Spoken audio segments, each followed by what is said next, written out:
ये Indus river का हम मैप डिस्कस करते हैं। तो इंडस रिवर आपको पता ही है, ये 5 मेन ट्रिब्यूटरी से बनी है। फर्स्ट है इंडस खुद, second Jhelum, third Chenab, fourth Ravi and fifth Sutlej. Sutlej के अंदर ब्यास मिलती है। तो ओरिजिनेटिंग पॉइंट पहले देखते हैं इन रिवर्स का। तो फर्स्ट और 5 मतलब इंडस और सतलज लगभग सिमिलर पोजीशन से ओरिजिनेट होती है, जो है Mansarovar lake. Third and fourth जो है रिवर्स हैं चेनाब और रवि, ऑलमोस्ट सेम जगह से, मतलब रोहतांग पास से ओरिजिनेट होती हैं। सेकेंड रिवर वेरीनाग से ओरिजिनेट होती है, ये है झेलम। झेलम वेरीनाग से, और बीच में एक ब्यास रिवर है जो ब्यास कुंड से ओरिजिनेट होती है। तो ये तो ओरिजिनेटिंग पॉइंट्स हो गए। तो इन रिवर्स को हम एक एक करके डिस्कस करेंगे। तो पहले इंडस को देखते हैं हम।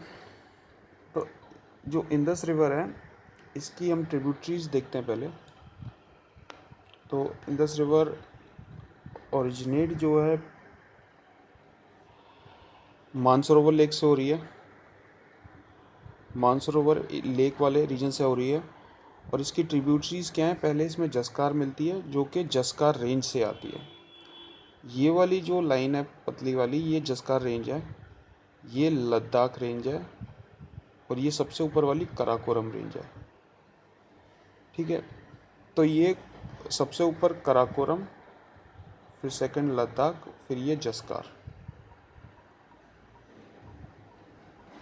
तो ये इंडस रिवर जो है ये जसकार रिवर आती है, जसकार रेंज से, ये जसकार रेंज है। और फिर इसमें मिलती है श्योक रिवर। श्योक की एक ट्रिब्यूटरी याद रखना, ये नुब्रा है। फिर इसमें गिलगित एंटर करती है, फिर इसमें स्वाट एंटर कर रही है। स्वाट के बाद काबुल रिवर है, काबुल सिटी से आती है। ठीक है, और काबुल और स्वैट जो है दोनों साथ में मर्ज हो जाती हैं, याद रखना। काबुल स्वैट मिल जाती हैं, फिर उसके बाद गोमल रिवर है। उसके बाद नीचे इसमें पंजनाद मिल जाती है। पंजनाद जो पंजाब की रिवर्स हैं वो सारी मिल जाती हैं इसके अंदर। तो ये तो होगी अब इसकी रिवर्स। और इसमें ये देखने वाली चीज़ ये है कि इसमें ये रिवर जो है इंडस, ये नंगा पर्वत पे आके टर्न लेती है। तो ये नंगा पर्वत जो है ग्रेटर हिमालय का लास्ट एक्सटेंशन है। नंगा पर्वत 10th हाईएस्ट पीक है इसकी, 9th I think, 9th highest peak है हिमालयन रेंज की नंगा पर्वत। और ये ग्रेटर हिमालयस जो हैं उनकी एक रेंज का पार्ट है। ठीक है, ये ग्रेटर हिमालयस है पूरे। और इसमें कुछ रेंजेस हैं, ये है सबसे ऊपर वाली कराकोरम, सेकंड है लद्दाख, और ये थर्ड है जसकार। तो ये जसकार और ये लद्दाख। तो जो इंडस है जसकार और लद्दाख के बीच में फ़्लो करती है, ये हमारे लिए देखने वाली चीज़ है। और ये जो जसकार है इसी का एक्सटेंशन है कैलाश रेंज। कैलाश मानसरोवर जो है ये जसकार का ही एक्सटेंशन है। ये जसकार जो रेंज है उसका एक्सटेंशन है। जसकार का एक्सटेंशन ही आगे जाके कैलाश रेंज बन जाता है, जहाँ कैलाशनाथ के नीचे है मानसरोवर लेक। ये मानसरोवर लेक है, यहाँ कैलाशनाथ रेंज है। तो ये जसकार की एक्सटेंशन है। कैलाशनाथ को मेरू भी बोलते हैं। Meru mountain Hinduism, Jainism, Buddhism तीनों के लिए इम्पोर्टेंट है। और यहाँ के लिए एक पास है लिपुलेक पास, यहाँ से ये जाती है। तो हम सेकंड रिवर पे आ जाते हैं। सेकंड रिवर है झेलम, और झेलम की ट्रिब्यूटरी है किशन गंगा। और किशन गंगा को याद रखना नीलम बोलते हैं पाकिस्तान के अंदर। ये किशन गंगा और झेलम मिलके झेलम बनती हैं, बाद में जाके ये चेनाब में मिलती हैं, और फिर जाके आगे इंडस में मिल जाती हैं। और झेलम जो है वेरीनाग से ओरिजिनेट होती है, बाद में ये वुलर लेक मिला बनाती है, और फिर बाद में किशन गंगा के साथ मिल जाती है। इसके बाद आती है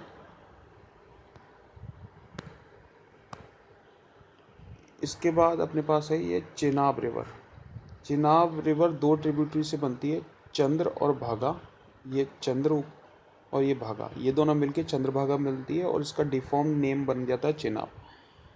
और इसमें याद रखना एक रिवर्स है तवी, तवी रिवर जम्मू से आती है, एक छोटी रिवर है, तो ये चेनाब में जाकर मिलती है। तो ये हो गया चेनाब। इसके बाद आती है रवि, और रवि का ओरिजिनेटिंग पॉइंट जो चेनाब का मैंने बताया था, ये रोहतांग पास के पास है, दोनों रिवर का। उसके बाद सतलज आती है, सतलज में ब्यास मिलती है, सतलज के अंदर ब्यास और ये सतलज रिवर आती है। सतलज का ओरिजिनेटिंग पॉइंट है राकाज लेक और लांगचेन खाम्पेन। इसको ये राकाज लेक उसका ओरिजिनेटिंग पॉइंट है, और तिब्बत में इसको लांगचेन खाम्पेन बोलते हैं सतलज रिवर को। और कुछ डैम्स हैं इन रिवर्स के ऊपर, हम देख लेते हैं। ये डैम्स जो है सतलज के ऊपर है गोविंद सागर डैम, गुरु गोविंद सिंह के ऊपर नाम है इसका। रवि के ऊपर है रंजीत सागर डैम रावी नदी, और महाराणा प्रताप सागर डैम ये ब्यास के ऊपर है। तो भाखड़ा नांगल डैम जो है सतलज के ऊपर है, जिसके ऊपर गोविंद सागर रिजर्वायर है। और सतलज जो है शिप किला पास है, उससे एंटर होती है। नेशनल हाईवे आई थिंक 21 यहाँ से होता है, जहाँ से हमारा ट्रेड होता है चाइना के साथ।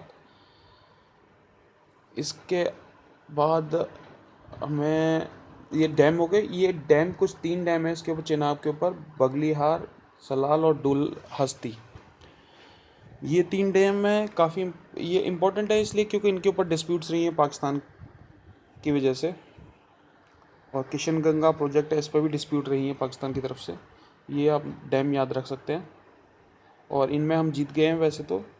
और इंडस वाटर ट्रीटी तो आपको पता ही है, ये 3 रिवर्स जो हैं टॉप की, ये पाकिस्तान की होती हैं, और नीचे वाली 3 रिवर्स जो हैं ये रवि, ब्यास, सतलज, ये इंडिया की होती हैं। चेनाब, झेलम, इंडस ये पाकिस्तान की हैं। तो 3 रिवर डिवाइडर्स हैं इंडस वाटर ट्रीटी के अंदर। इसमें इंडिया इसको फुली यूटिलाइज़ कर सकता है, और इनका शायद 20% यूटिलाइज़ कर सकता है, तो ये ट्रीटी है।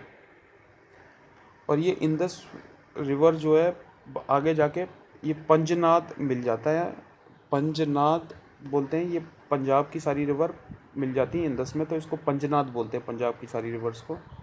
और ये मैथन कोट जगह है, मैथन कोट, वहाँ जाके मिल जाती हैं 5 रिवर। तो इसको रिवाइज़ कर लेते हैं एक बार। तो ये है इंडस रिवर, इसमें जस्कार मिलती है, यहाँ से फिर श्योक मिलती है, फिर गिलगिट रिवर मिलती है, उसके बाद काबुल और स्वैट रिवर मिल जाती हैं इसमें, लास्ट में गोमुल मिलती है। झेलम में किशनगंगा मिलती है। झेलम किशनगंगा को पाकिस्तान में नीलम बोलते हैं, और ये जाके चेनाब में मिल जाती है। चेनाब चंद्र और भागा से मिल के बनती है। उसके नीचे रवि रिवर है, उसके नीचे सतलज है, सतलज में ब्यास मिलती है, ब्यास ये हरिके के पास मिलती है, हरिके से इंदिरा गांधी कैनाल जारी है। और इनकी बाकी सब तो ओरिजिनेटिंग पॉइंट तो पता ही है। इंडस का है मानसरोवर लेक, झेलम का है वेरीनाग, चेनाब का है ये रोहतांग पास या चंद्रताल बोल सकते हैं, रवि का रोहतांग पास, सतलज ये ब्यास का ब्यास कुंड, सतलज का राकाज लेक।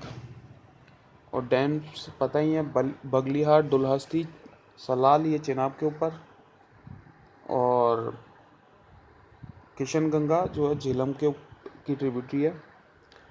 नंगा पर्वत पर ये इंडस टर्न लेती है। तो ये सारे पॉइंट्स हो गए इसके।